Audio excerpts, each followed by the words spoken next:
Oke, assalamualaikum warahmatullahi wabarakatuh. Berjumpa lagi ya teman-teman semua. Pada kali ini saya akan sedikit menjelaskan karena ini menjadi pertanyaan dari beberapa teman kita ketika mencoba membuat adonan odading atau roti goreng ini ya teman-teman.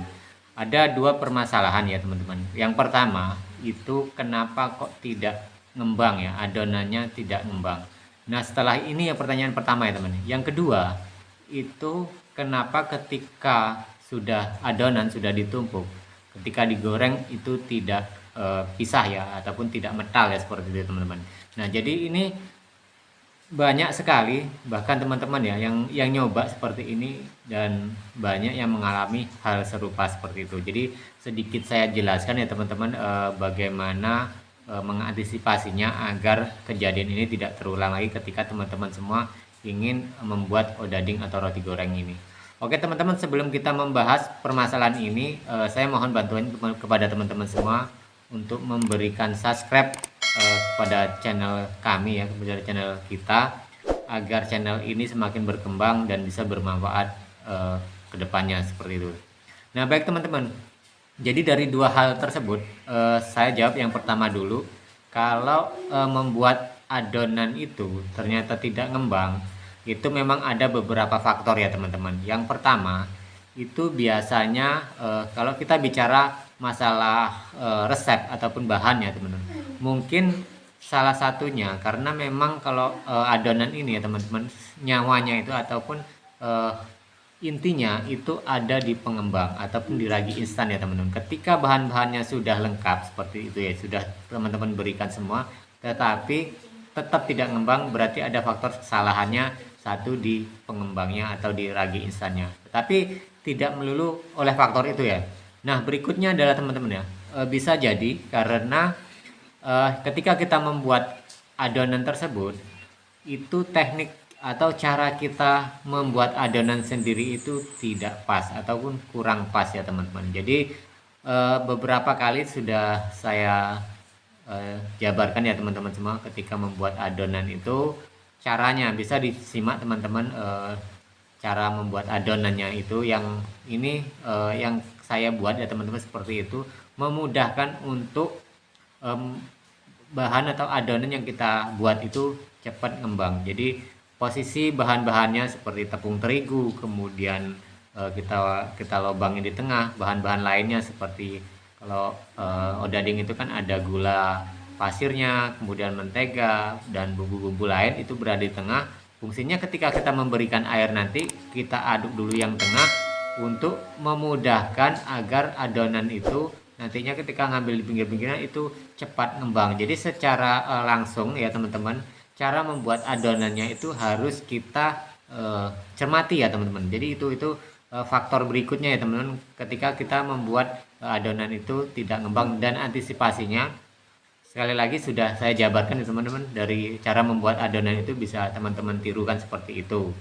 Dan yang berikutnya ya teman-teman, ketika kita sudah membuat adonan seperti itu, umpama adonan tersebut ngembangnya, tetapi ketika kita goreng, karena sudah ditumpuk adonan itu dari lapis satu dan lapis yang ketiga yang tengah-tengah gula halus ya teman-teman, atau gula tengah, itu ternyata tidak ngembang, apa tidak misah ya teman-teman, atau tidak metal kan seperti itu. Nah, faktor apa ya teman-teman? Yang pertama biasanya itu kalau tidak misah ketika dipotong digoreng, itu bisa jadi dari segi kualitas gula halusnya. Nah, saya tekankan pada teman-teman, kalau kita sanksi membeli gula halus yang ada di toko-toko, lebih baik kita menggiling gula sendiri ya di tempat penggilingan seperti penggilingan tepung terigu itu bisa teman-teman ya. Jadi kalau kita menggiling seperti ketan, kadang-kadang di penggilingan di desa-desa itu kan ada teman-teman penggilingan tepung terigu.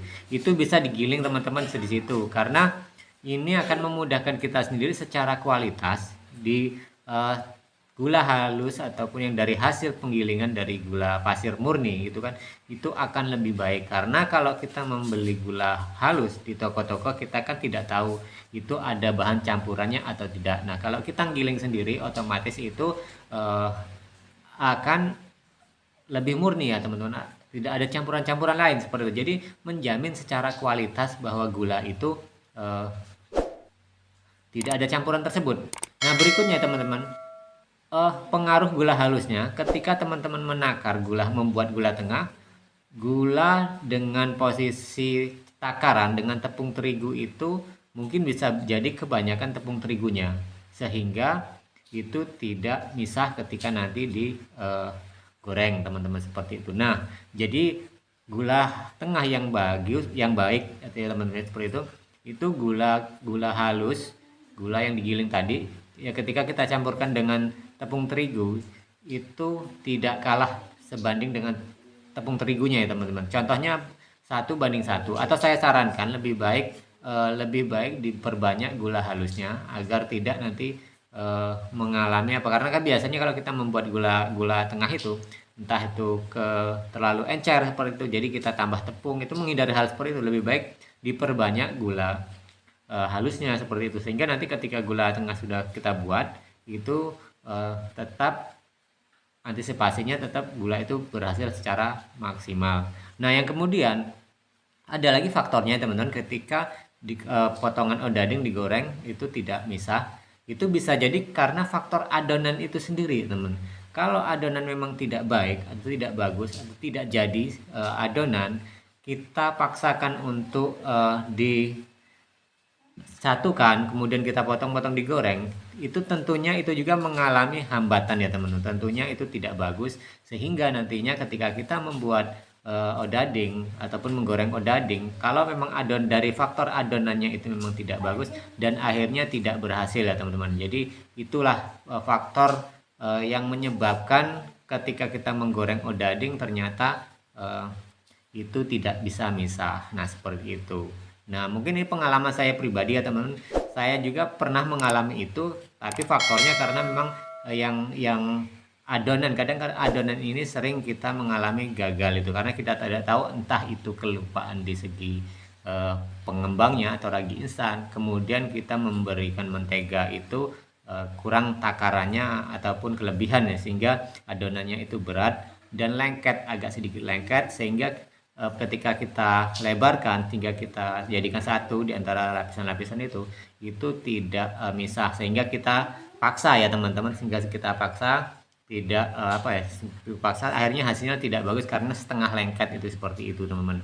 Nah, jadi faktor-faktor ya teman-teman, dari dua faktor ini harus kita benahi teman-teman, kita pelajari. Dari pertama tadi, dari adonan dulu harus kita sempurnakan dulu, mendekati sempurna lah seperti itu, diperbaiki ketika memang adonannya tidak ngembang. Jadi adonan intinya pertama dulu teman-teman, baru kita membahas tentang gula tengahnya. Nah, gula tengah ini juga tadi sudah saya jelaskan, sebisa mungkin lebih maksimal lagi secara kualitas dan pemberian bahannya sebandingnya, seperti itu, sehingga ketika kita membuat gula tengah ini hasilnya tidak sia-sia.